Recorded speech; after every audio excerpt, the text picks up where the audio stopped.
الحمد لله نحمده ونستعين به ونسترشده ونعوذ به من شرور أنفسنا وسيئات أعمالنا. من يهده الله فلا مضل له ومن يضلل فلن تجد له وليا مرشدا. وأشهد أن لا إله إلا الله وحده لا شريك له إقراراً بربوبيته وإرغاماً لمن جحد به وكفر. وأشهد أن سيدنا محمداً صلى الله عليه وسلم رسول الله سيد الخلق والبشر، ما اتصلت عين بنظر أو سمعت أذن بخبر. اللهم صل وسلم وبارك على سيدنا محمد وعلى آله وأصحابه وعلى ذريته ومن والاه ومن تبعه إلى يوم الدين. اللهم لا علم لنا إلا ما علمتنا إنك أنت العليم الحكيم. اللهم علمنا ما ينفعنا وانفعنا بما علمتنا وزدنا علما، وأرنا الحق حقا وارزقنا اتباعه، وأرنا الباطل باطلا وارزقنا اجتنابه، واجعلنا ممن يستمعون القول فيتبعون أحسنه، وأدخلنا برحمتك في عبادك الصالحين. أيها الإخوة الكرام، لا بد من أن نقف على بعض الحقائق المتعلقة بالخطبة السابقة. فأخ كريم أحبه وأجله لفت نظري، وها أنا ذا أستجيب لهذه الملاحظة. أيها الإخوة الكرام، حينما قال الله عز وجل: الذين قال لهم الناس إن الناس قد جمعوا لكم فاخشوهم، فزادهم إيمانا وقالوا حسبنا الله ونعم الوكيل، فانقلبوا بنعمة من الله وفضل لم يمسسهم سوء واتبعوا رضوان الله. ثم يقول الله عز وجل: إنما ذلكم الشيطان يخوف أولياءه فلا تخافوهم وخافوني إن كنتم مؤمنين. هذا وعد من وعود الله للمؤمنين، فانقلبوا بنعمة من الله وفضل لم يمسسهم سوء. وعد آخر: ولن يجعل الله للكافرين على المؤمنين سبيلا. وعد ثالث: وعد الله الذين آمنوا منكم وعملوا الصالحات ليستخلفنهم في الأرض كما استخلف الذين من قبلهم وليمكنن لهم دينهم الذي ارتضى لهم وليبدلنهم من بعد خوفهم أمنا يعبدونني. وعد آخر: وإن جندنا لهم الغالبون. وعد آخر: وكان حقا علينا نصر المؤمنين. وعد آخر: إن الله يدافع عن الذين آمنوا. هذه آيات كريمة بين أيدينا واضحة وضوح الشمس، بل هي قطعية الدلالة. قطعية الدلالة. حينما قال الله عز وجل: ولن يجعل الله للكافرين على المؤمنين سبيلا، فإذا كان لهم علينا 1000 سبيل وسبيل، ماذا نفعل بهذه الآية؟ وحينما قال الله عز وجل: وعد الله الذين آمنوا منكم وعملوا الصالحات ليستخلفنهم في الأرض، فإن لم يكن هناك استخلاف، ماذا نفعل بالآية؟ وحينما قال الله عز وجل: وليمكنن لهم دينهم الذي ارتضى لهم، فإن لم يكن هناك تمكين، ماذا نفعل بهذه الآية؟ وحينما قال الله عز وجل: وليمكنن لهم دينهم الذي ارتضى لهم وليبدلنهم من بعد خوفهم أمنا، فإن لم يكن أمن بل خوف وهلع لا يتصوران، ماذا نفعل بهذه الآية؟ ماذا نفعل إجمالاً بالآيات الكثيرة التي تعد المؤمنين بالنصر والتأييد والتوفيق والحماية ورفع الشأن؟ ماذا نفعل؟ أقول لكم أيها الإخوة، إن زوال الكون أهون على الله من ألا يحقق وعوده للمؤمنين. كلمات الله ثابتة، وعده قطعي، سننه خالدة، ومن أصدق من الله حديثا، ومن أوفى بعهده من الله. في مثل هذه الحالات يجب يقيناً أن نتهم إيماننا، أن نتهم جنديتنا لله عز وجل، أن نتهم تقصيرنا. المسلمون وفيهم رسول الله وفيهم صحابته الكرام، وهم قمم المجتمع الإسلامي. في حنين قال: ويوم حنين إذ أعجبتكم كثرتكم فلم تغن عنكم شيئا وضاقت عليكم الأرض بما رحبت ثم وليتم مدبرين. في حنين خطأ في التوحيد، اعتمدوا على كثرتهم، توهموا أن كثرتهم كافية للنصر. وفي أحد خطأ في التكتيك، خطأ في طاعة رسول الله. هزم المسلمون مرتين، مرة لشرك خفي ومرة لمعصية لرسول الله. ولو أنهم انتصروا مع شركهم أو مع معصيتهم لسقط التوحيد والطاعة. فمن نحن إذا كان سيد الخلق وحبيب الحق وأصحابه معه الذين باعوا أنفسهم في سبيل الله لم ينتصروا؟ فهل نحن نتوقع أن تحقق هذه الوعود ونحن على ما نحن عليه من ضعف في الإيمان، ومن شرك خفي، ومن تفلت من منهج الله، ومن علاقات مالية لا ترضي الله، ومن علاقات اجتماعية لا ترضي الله؟ لذلك أيها الإخوة، لمجرد ألا ترى أن وعد الله لم يتحقق، إياك ثم إياك ثم إياك أن تسيء الظن بالله عز وجل.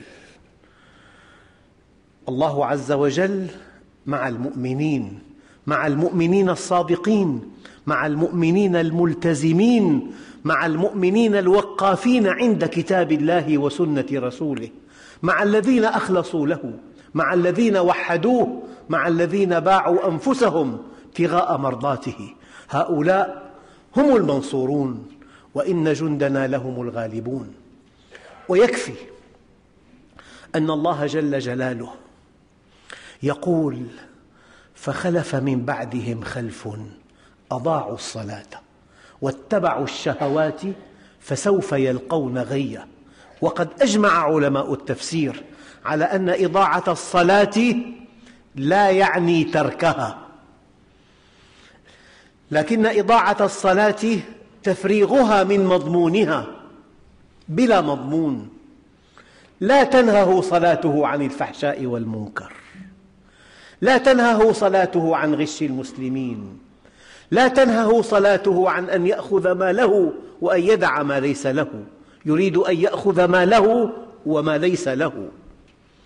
فمثل هذه العبادات الجوفاء التي لا تدعمها استقامة والتزام ووقوف عند كتاب الله، هذه العبادات الجوفاء لا تسمى عند الله صلاة، ولا يسمى هذا الصيام صياما، ولا يسمى هذا الحج حجا. من لم يدع قول الزور والعمل به فليس لله حاجة في أن يدع طعامه وشرابه. من حج بمال حرام وقال لبيك اللهم لبيك يناديه مناد أن لا لبيك ولا سعديك وحجك مردود عليك.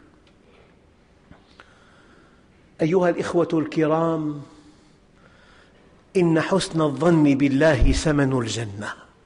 إن حسن الظن بالله ثمن الجنة، لكن ضعاف الإيمان وصفهم الله عز وجل. يظنون بالله غير الحق ظن الجاهلية.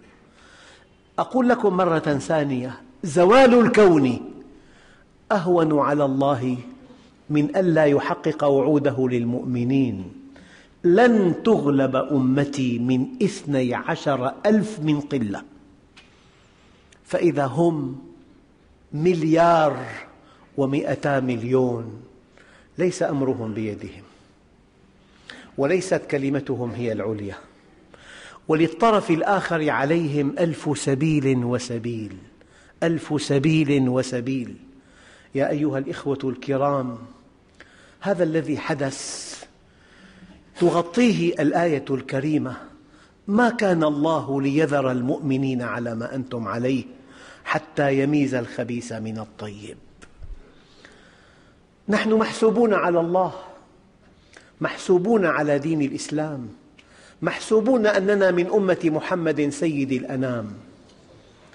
لكنك إذا دققت في حياتنا وفي علاقاتنا وفي كسبنا لأموالنا وفي إنفاق أموالنا وفي علاقاتنا بزوجاتنا وبناتنا وأولادنا وفي حلنا وترحالنا وفي سلمنا وحربنا، لا تجد الإسلام مطبقا في حياتنا. فلذلك كأن هذا الذي حدث وضع المسلمين في شتى بقاع العالم، في شتى قارات الأرض، أمام موقف صعب: إما أن تكون ملتزماً، وإما أن تضع حظوظك ومصالحك التي تأتيك من معصية الله تحت قدمك حتى تستحق نصر الله عز وجل، وإما تنطبق علينا الآية الكريمة: وقالت اليهود والنصارى نحن أبناء الله وأحباؤه قل فلم يعذبكم بذنوبكم بل أنتم بشر ممن خلق وليس لكم أي ميزة إطلاقا. أنتم بشر ممن خلق، من هؤلاء الشعوب الشاردة، من هؤلاء الشعوب الضائعة، من هؤلاء الشعوب الساقطة من عين الله، من هؤلاء الشعوب المادية التي جعلت همها طعامها وشرابها وشهوتها. أيها الإخوة الكرام، الأمر لا يحتمل مجاملة، ولا يحتمل مداهنة، ولا يحتمل أن نثني على بعضنا بعضا ونحن بعيدون عن نصر الله عز وجل. هذه الفقرة من الخطبة تابعة للخطبة السابقة. أيها الإخوة الكرام، ماذا علينا أن نفعل الآن؟ ماذا يمليه علينا شرعنا العظيم؟ ما الذي يمليه علينا قرآننا الكريم؟ أول شيء يجب أن نوحد. التوحيد كلمة يقولها أي إنسان. لك أن تقول 1,000,000,000 دولار، فرق كبير بين أن تلفظها وليس في جيبك ليرة واحدة وبين أن تملكها، وفرق كبير أيضا بين أن تقول لا إله إلا الله وبين أن تكون موحدا حقيقة. إن كنت موحدا لا تخشى إلا الله. إن كنت موحدا حقيقة، إذا قرأت قوله تعالى: الذين قال لهم الناس إن الناس قد جمعوا لكم فاخشوهم فزادهم إيمانا وتسليما وقالوا حسبنا الله ونعم الوكيل فانقلبوا بنعمة من الله وفضل لم يمسسهم سوء واتبعوا رضوان الله والله ذو الفضل العظيم. إنما ذلكم الشيطان يخوف أولياءه فلا تخافوهم وخافوني. التوحيد ألا ترى مع الله أحدا، أن ترى أن يد الله فوق أيديهم، أن ترى أن يد الله تعمل في الخفاء، أن ترى وما رميت إذ رميت ولكن الله رمى، أن تعتقد أن كل شيء وقع أراده الله، وأن كل شيء أراده الله وقع، وأن إرادته متعلقة بالحكمة المطلقة وحكمته المطلقة متعلقة بالخير المطلق. أن ترى أن الله ما كان ليذر المؤمنين على ما نحن عليه حتى يميز الخبيث من الطيب. ما هذا التداخل؟ ما هذه الضبابية؟ ما هذا التقييم المائع؟ كل من دخل المسجد حسب مسلما، ولكن دقق في حياته اليومية. ألم أقل لكم من قبل لو دققت في حياة المسلمين وجدتهم عملياً لا يؤمنون بالآخرة، يعملون عملاً لا ينبئ أنهم يخافون الآخرة، يأكلون أموال بعضهم بعضاً، يعتدون على أعراض بعضهم بعضاً، يأخذون ما ليس لهم، يتجاوزون حدودهم. أيها الإخوة الكرام، لعلي في هذه الخطبة أتعاون وإياكم على وضع اللمسات التي نحن في أمس الحاجة إليها. جدد إيمانك بالله، جدد إيمانك بالله. إياك أن ترى أن مع الله أحداً، حتى إذا أخذت الأرض زخرفها وزينت وظن أهلها أنهم قادرون عليها أتاها أمرنا ليلاً أو نهاراً فجعلناها حصيداً كأن لم تغن بالأمس. ليس مع الله قوي، القوي هو الله. ليس مع الله ذكي، الله عز وجل وإذا أراد الله بقوم سوءاً فلا مرد له.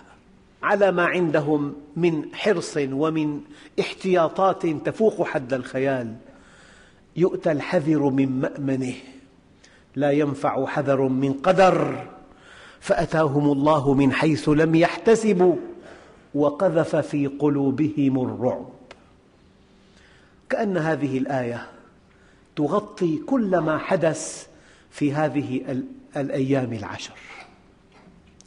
أيها الإخوة الكرام، يجب أن نوحد، يجب أن نعقل آيات التوحيد، يجب أن لا نرى مع الله أحداً، يجب أن نرى أن يد الله فوق أيديهم، لأن هذا الإله العظيم لا يعقل أن يقول لك اعبدني وأمرك بيد غيره.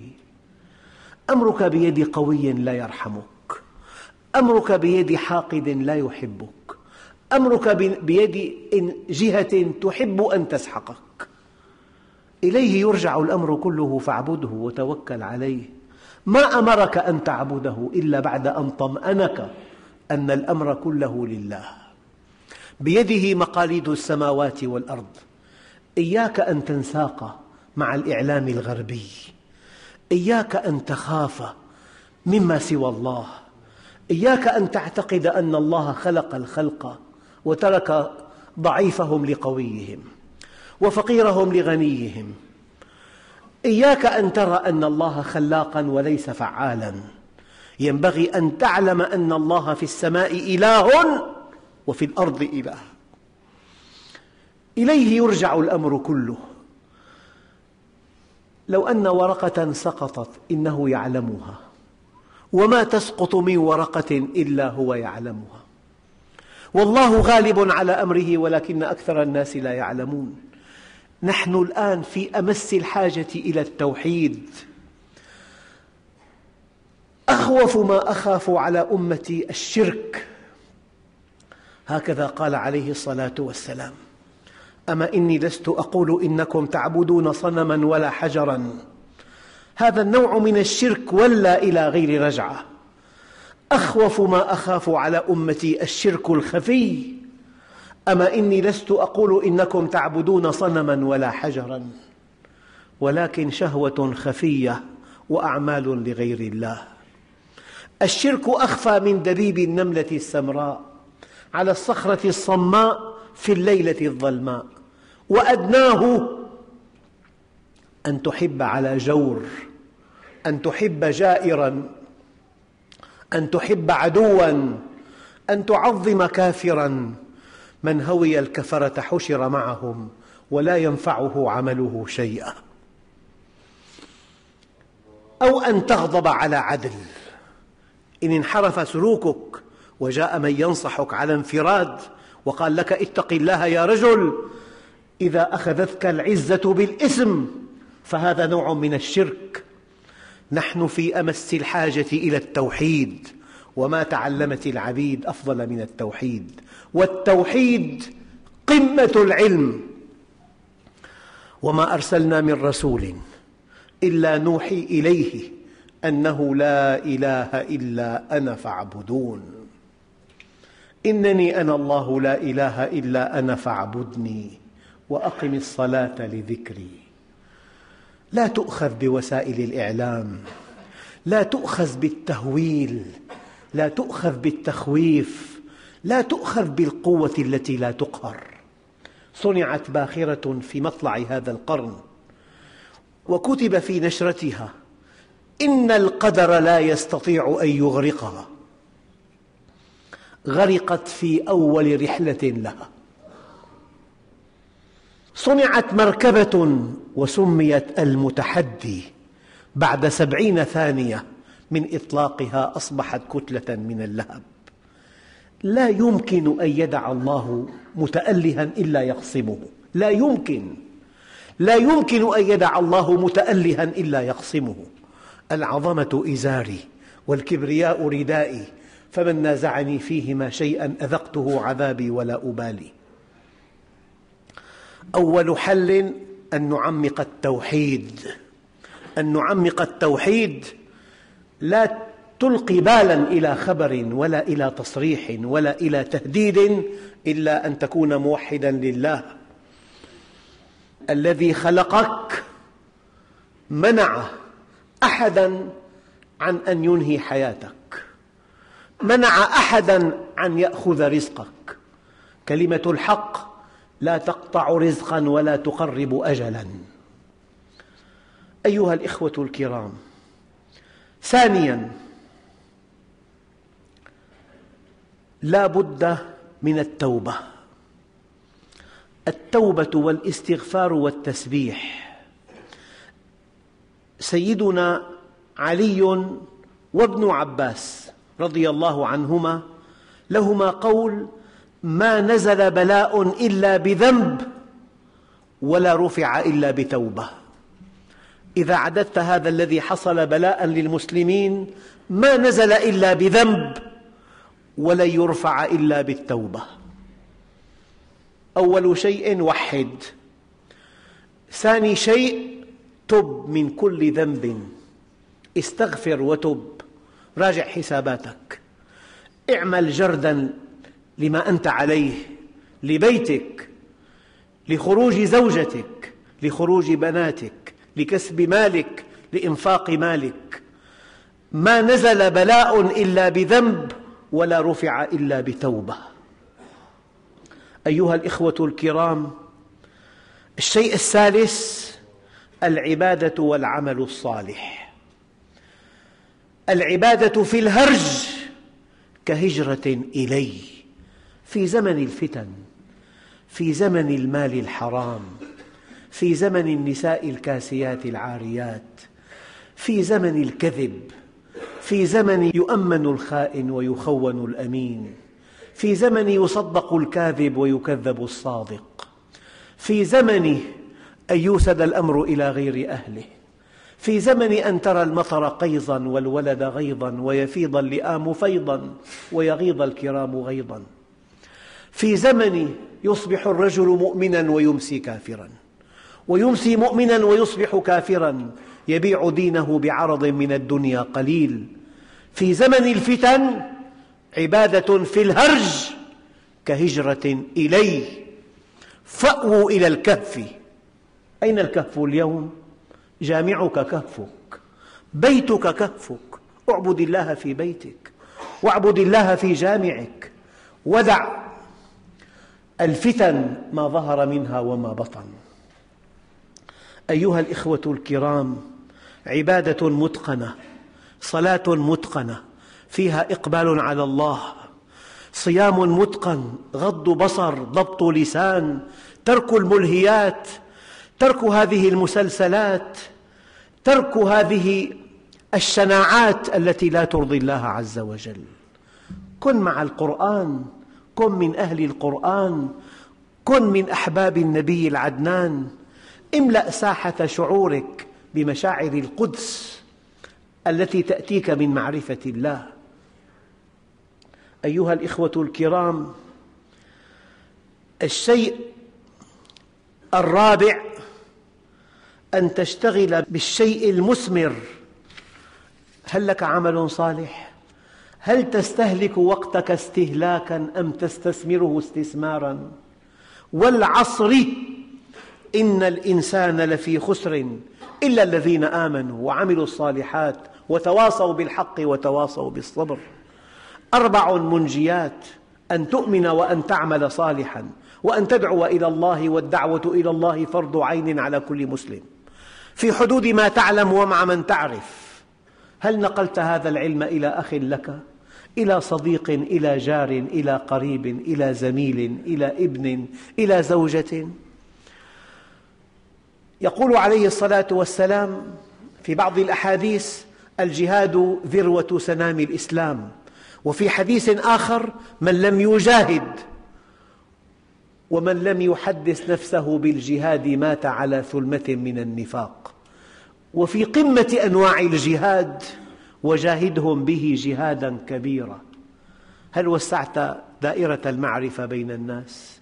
هل تنامت حلقات الحق حتى حاصرت حلقات الباطل؟ أليس لك لسان تنطق به؟ ألم يقل لك النبي: بلغوا عني ولو آية؟ يا أيها الإخوة الكرام، لا بد من انتفاضة بالمعنى الإسلامي. لا بد من أن ننتفض من واقعنا، من تواكلنا، من إهمالنا، من تقصيرنا، من كلمة لا تدقق، من كلمة هذا حالنا لا يخفى عليك يا رب، لا تعاملنا بعملنا. فوربك لنسألنهم أجمعين عما كانوا يعملون.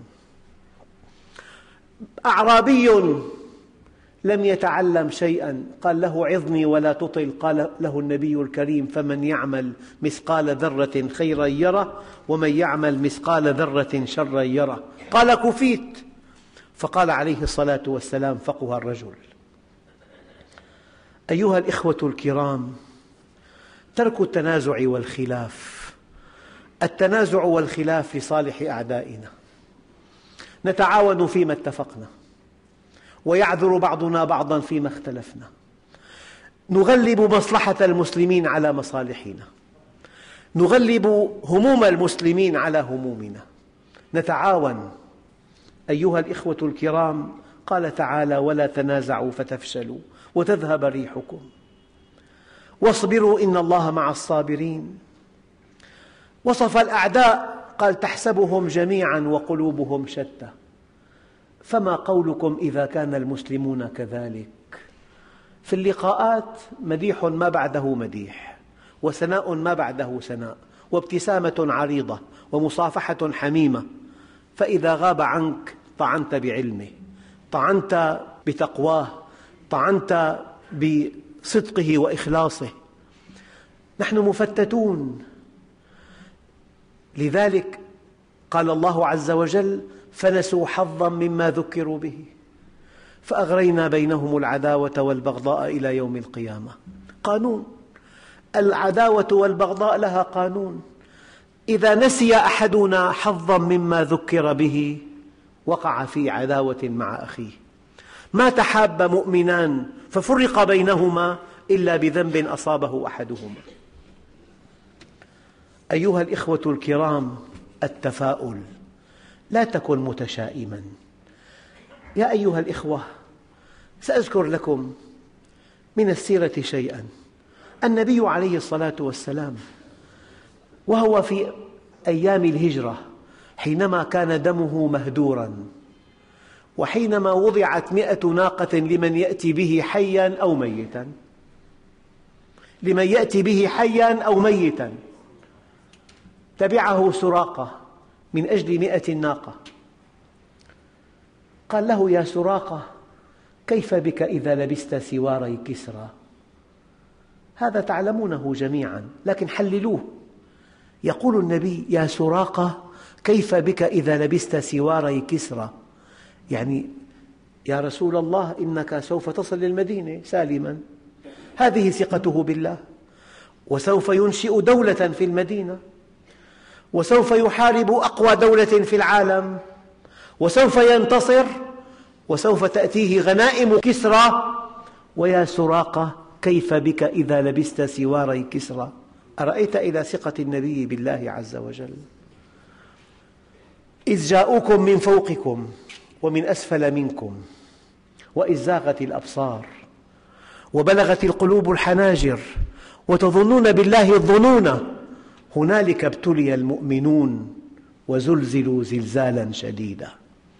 وهذا نوع من الزلزال، زلزال نفسي، خوف مهلع. وكل يوم خبر في تهديد، رؤوس نووية، حاملات طائرات، كل يوم في خبر. وتظنون بالله الظنون هنالك ابتلي المؤمنون وزلزلوا زلزالا شديدا. معركة الخندق عملية فرز. فأما الذين في قلوبهم مرض فقالوا ما وعدنا الله ورسوله إلا غرورا. أيعدنا صاحبكم أن تفتح علينا بلاد قيصر وكسرى وأحدنا لا يأمن أن يقضي حاجته. ومن المؤمنين رجال صدقوا ما عاهدوا الله عليه فمنهم من قضى نحبه ومنهم من ينتظر وما بدلوا تبديلا. أنت مع الله في الرخاء وفي الشدة وفي التهديد وفي التمكين وفي الغنى وفي الفقر وقبل الزواج وبعد الزواج وفي حلك وفي سفرك، أنت مع الله وما بدلوا تبديلا. أيها الإخوة الكرام، شيء آخر يجب أن تستشعر مبادئ الأخوة بين المؤمنين. إنما المؤمنون إخوة في شتى بقاع الأرض. يجب أن تستشعر أن المؤمنين إخوة فيما بينهم. لذلك ينتج عن هذا أن يكون ولاؤك للمؤمنين، ألا تعين كافراً عليهم، ألا تتملق كافراً وتتخلى عن المؤمنين. هذا إذا كنت مؤمناً. ولاؤك لجميع المؤمنين. فإن لم تجد في سلوكهم ما يؤكد كمال إيمانهم اطلب من الله لهم نصراً تفضلياً. إن لم يستحق المؤمنون نصراً استحقاقياً اطلب من الله لهم وادعوا الله عز وجل أن ينصرهم نصراً تفضلياً. قال تعالى: غلبت الروم في أدنى الأرض وهم من بعد غلبهم سيغلبون في بضع سنين لله الأمر من قبل ومن بعد ويومئذ يفرح المؤمنون بنصر الله. يجب أن يكون قلبك معهم، مشاعرك معهم، دعاؤك لهم، لأنهم مؤمنون، لأن آلاف النقاط تجمعك معهم. أيها الإخوة الكرام، ويجب أن تسعى لنجدتهم وتقديم العون لهم، لأن النبي عليه الصلاة والسلام قال: من جهز غازياً فقد غزا، ومن خلف غازياً في أهله بخير فقد غزا. يجب أن تتعاطف معهم وأن تواليهم وأن تتمنى لهم النصر وأن تدعو لهم، ويجب أن تسعى لحل مشكلاتهم فيما يتاح لك. أيها الإخوة الكرام، وينبغي ألا نقع في فخ ينصبه لنا أعداء المسلمين. مصلحتهم في تفريقنا، مصلحتهم في تأريث الخلافات بيننا. يجب أن ننسى كل خلاف لنكون صفاً واحداً، لأن الله يحب الذين يقاتلون في سبيله صفاً كأنهم بنيان مرصوص. أيها الإخوة الكرام، سمعت كلمة آلمتني أشد الألم. قالوا في بلاد الغرب: هذا الذي حصل سنستفيد منه إلى أقصى درجة، خطط مرجأة إلى 10 أعوام قادمة بدأت تنفذ الآن. استفادوا من هذا الحدث. أيعقل أن يستفيد الشارد عن الله من حدث ونحن كمؤمنين لا ننتفع بهذا الحدث؟ إذا قالوا هناك سوف نستفيد من هذا الحدث إلى أقصى درجة، ونحن أيضا ينبغي أن نستفيد منه إلى أقصى درجة، أن نعود إلى الله، أن نحكم اتصالنا بالله، أن نتعاون، أن لا نتنازع. كما أنهم بدأوا ينفذون خططا مرجأة إلى 10 سنوات قادمة، جاءهم التبرير، جاءهم الغطاء.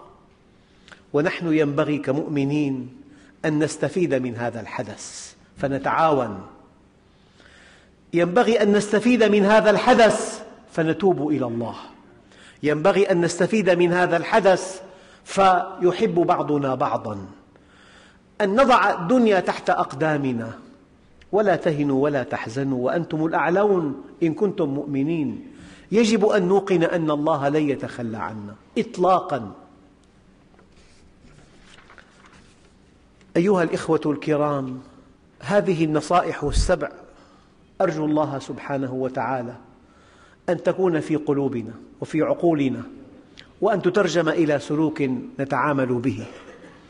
إلى متى أنت باللذات مشغول، وأنت عن كل ما قدمت مسؤول؟ تعصي الإله وأنت تظهر حبه، ذاك لعمري في المقال شنيع. لو كان حبك صادقا لأطعته، إن المحب لمن يحب يطيع. نحتاج إلى انتفاضة دينية، نحتاج إلى مراجعة للحسابات، نحتاج إلى إقامة الإسلام في بيوتنا جميعا. أنت مسلم، وبيتك يجب أن يكون إسلاميا يتلى فيه القرآن. لا نسهر حتى الساعة 5 وراء أقنية المجاري. أقنية المجاري، كلما اتسعت الصحون على السطوح ضاقت صحون المائدة. جفاف ما بعده جفاف، الأنهار كلها جافة، ولو أنهم استقاموا على الطريقة لأسقيناهم ماء غدقا لنفتنهم فيه. ولو أن أهل القرى آمنوا واتقوا لفتحنا عليهم بركات من السماء والأرض. قد يحرم المرء بعض الرزق بالمعصية. رخص لحم النساء فغلى لحم الضأن، قل ماء الحياء فقل ماء السماء. اتسعت الصحون على السطوح ضاقت صحون المائدة. العين تزني وزناها النظر. دققوا أيها الإخوة، العين تزني وزناها النظر. هذا الذي يرى على الشاشة الصغيرة ما لا يرضي الله كيف يقبل على الله؟ كيف يصلي قيام الليل؟ كيف يذكر الله صباحا؟ أيها الإخوة، أقول لكم مرات عديدة: الحقيقة المرة أفضل 1000 مرة من الوهم المريح. الحقيقة المرة أفضل 1000 مرة من الوهم المريح. أيها الإخوة الكرام، حاسبوا أنفسكم قبل أن تحاسبوا، وزنوا أعمالكم قبل أن توزن عليكم، واعلموا أن ملك الموت قد تخطانا إلى غيرنا وسيتخطى غيرنا إلينا، فلنتخذ حذرنا. الكيس من دان نفسه وعمل لما بعد الموت، والعاجز من أتبع نفسه هواها وتمنى على الله الأماني، والحمد لله رب العالمين.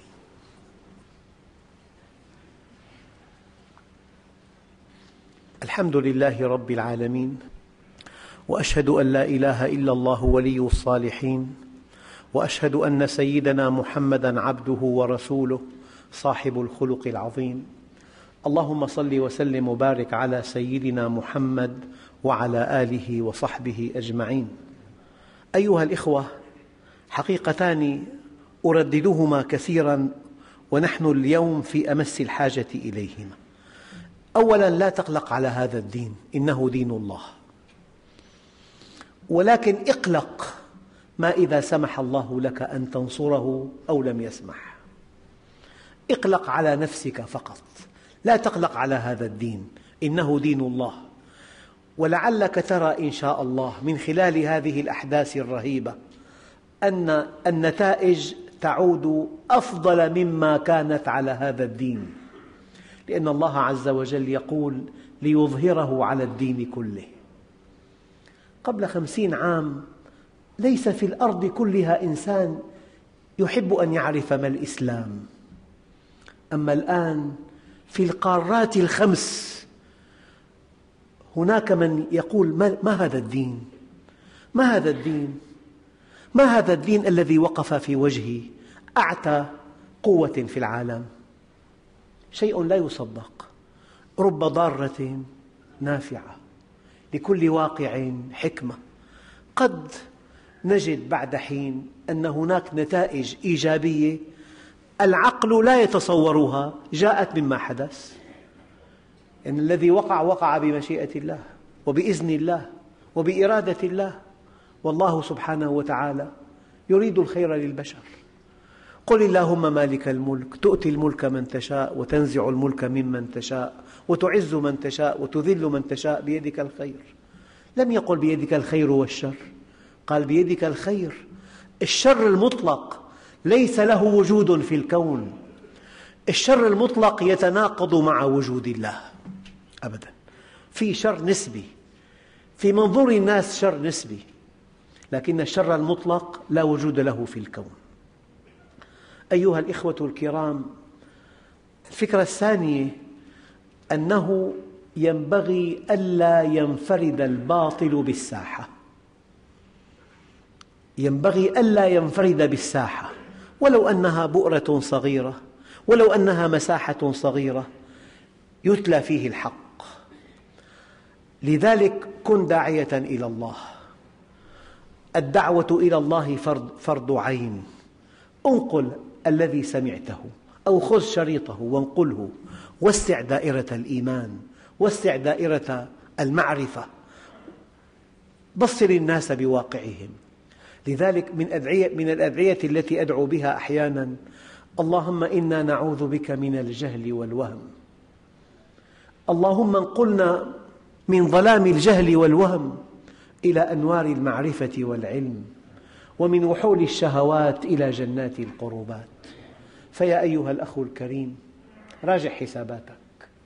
هذا الذي حدث ينبغي أن نستفيد منه إلى أقصى درجة، لا أن نسمح للطرف الآخر أن يستفيد منه. نحن أولى أن نستفيد منه. اللهم اهدنا فيمن هديت، وعافنا فيمن عافيت، وتولنا فيمن توليت، وبارك لنا فيما أعطيت، وقنا واصرف عنا شر ما قضيت، فإنك تقضي بالحق ولا يقضى عليك، وإنه لا يذل من واليت ولا يعز من عاديت. تباركت ربنا وتعاليت، ولك الحمد على ما قضيت. نستغفرك ونتوب إليك. اللهم أصلح لنا ديننا الذي هو عصمة أمرنا، وأصلح لنا دنيانا التي فيها معاشنا، وأصلح لنا آخرتنا التي إليها مردنا، واجعل الحياة زادا لنا من كل خير، واجعل الموت راحة لنا من كل شر. مولانا رب العالمين، اللهم اكفنا بحلالك عن حرامك، وبطاعتك عن معصيتك، وبفضلك عمن سواك. اللهم لا تؤمنا مكرك، ولا تهتك عنا سترك، ولا تنسنا ذكرك يا رب العالمين.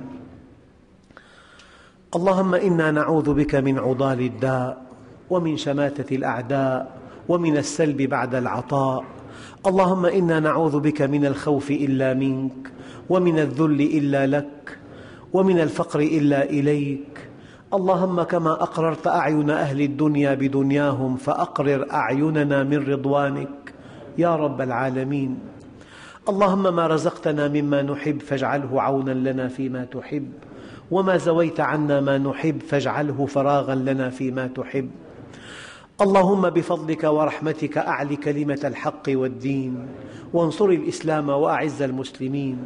اللهم من أراد بالإسلام والمسلمين خيرا فوفقه لكل خير، ومن أراد بهم غير ذلك فخذه أخذ عزيز مقتدر، واجعله عبرة لمن يعتبر. اللهم اجعل تدميره في تدبيره، واجعل الدائرة تدور عليه يا رب العالمين.